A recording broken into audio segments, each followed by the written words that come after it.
ये कहानी मालतीपुर नामक गांव की है, जिसमें हमें दो दोस्तों को दिखाया जाता है। एक का नाम है बिरजू और दूसरे का नाम होता है राघव। दोनों ही बहुत अच्छे मित्र थे, लेकिन दोनों में जमीन आसमान का अंतर था। जिसमें जो बिरजू था वह सिर्फ एक काम पर ही पूरी तरीके से अपनी जी जान लगा देता था, चाहे उसे कितना भी समय लग जाए।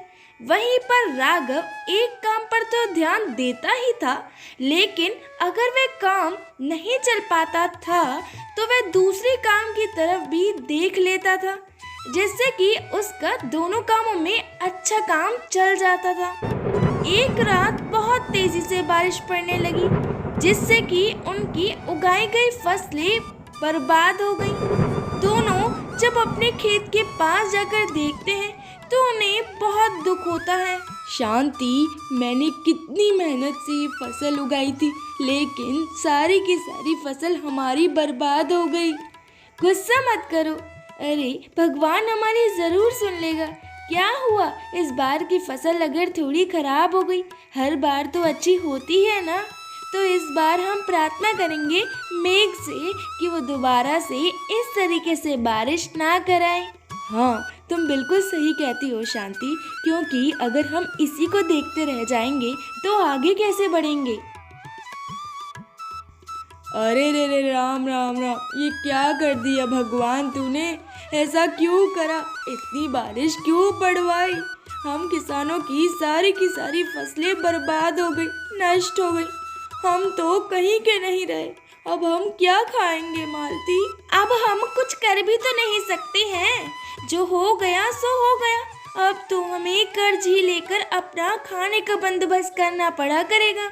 लेकिन कोई नहीं, इस बार बारिश पड़ी है तो मैं अगली बार बारिश ना होने की प्रार्थना करूंगा, जिससे कि हमारी फसल आगे आने वाली ना उजड़े। ऐसे हमें दोनों दोस्तों में सहज देखने को मिलता है, क्योंकि इतना फसल बर्बाद होने के बाद भी दोनों दूसरी बार खड़े होने के लिए आगे थे और भगवान से प्रार्थना करेंगे कि भगवान बारिश ना कराए। इस तरीके से उन्होंने फसल को दोबारा उगा लिया। उन्होंने अपना काम तो बराबर कर दिया था, अब दूसरा काम रह गया था, वो था भगवान का कि बारिश होगी या नहीं। जो उन्होंने सोचा था वह तो बिल्कुल नहीं हुआ, जो नियति को मंजूर था वह हुआ। बहुत तेजी से घनघोर बारिश पड़ने लगती है, उनकी सारी की सारी फसलें नष्ट हो जाती हैं।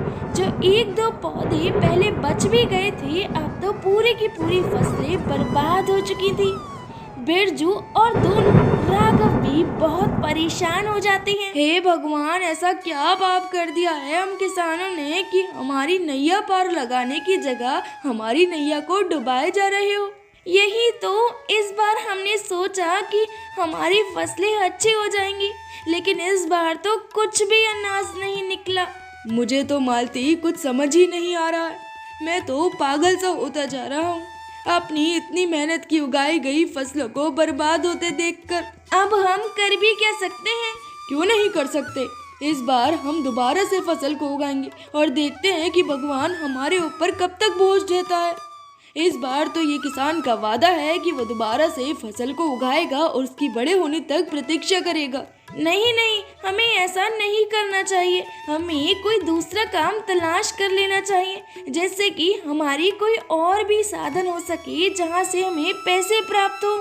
नहीं, मुझे जितना भी कर्ज लेना पड़ जाए, जहाँ से भी मैं इस बार अपनी फसल को उगाऊंगा, या कुछ भी हो जाए। मैं भी भगवान से प्रार्थना करूंगी कि अगली बार बारिश ना वो कराए। तुम्हारे हाथ में कुछ नहीं है, वो तो भगवान के हाथ में है। इस तरीके से जोर दबस्ती कर कर बिरजू तो अपना मन एक जगह स्थिर कर लेता है कि वह फसल की जगह और कुछ नहीं करेगा, पूरी की पूरी तरीके से सिर्फ उस पर ही निर्भर रहेगा। राम राम राम, ये क्या हो गया? इस बार तो हमारी फसल और भी ज्यादा पहले से नष्ट हो गई, एक अनाज का दाना तक हमें प्राप्त नहीं हुआ। यही तो, ऐसा हमने क्या कर दिया जैसे कि हमारी फसल पूरी की पूरी बेकार हो गई। हम इस तरीके से हाथ पर हाथ धरे नहीं बैठ सकते, हमें जरूर कुछ करना होगा।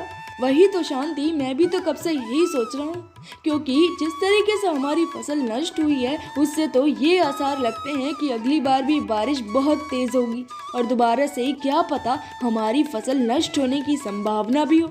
और अगली बार नहीं हुई तो इसका हमें नहीं पता है। हमें अपने आगे के आने वाले कल को सुरक्षित करना ही होगा शांति। इसलिए मैं ये चाहता हूँ कि क्यों ना हम अचार का व्यापार कर लें। और वैसे भी तुम कितना स्वादिष्ट अचार बनाती हो। नहीं, हम अचार का व्यापार नहीं कर सकते हैं। तुम तो बिना फालतू की मेरी तारीफ करते हो। इससे अच्छा हम कोई और व्यापार ढूंढ लेते हैं ना। क्यों नहीं चलेगा शांति, ऐसा नहीं है। अरे तुम कैसे भूल सकती हो, जब भी कभी मेहमान हमारे घर पर आते हैं तो तुम्हारे अचार की तारीफ करे बिना कभी नहीं जाते हैं। हाँ मुझे याद है, लेकिन कुछ नहीं। अब तो मैंने जो कह दिया वो सब कह दिया। अब तो तुम अचार बनाओगी और मैं अचार का व्यापार शुरू कर दूंगा। बिल्कुल सही कहा तुमने।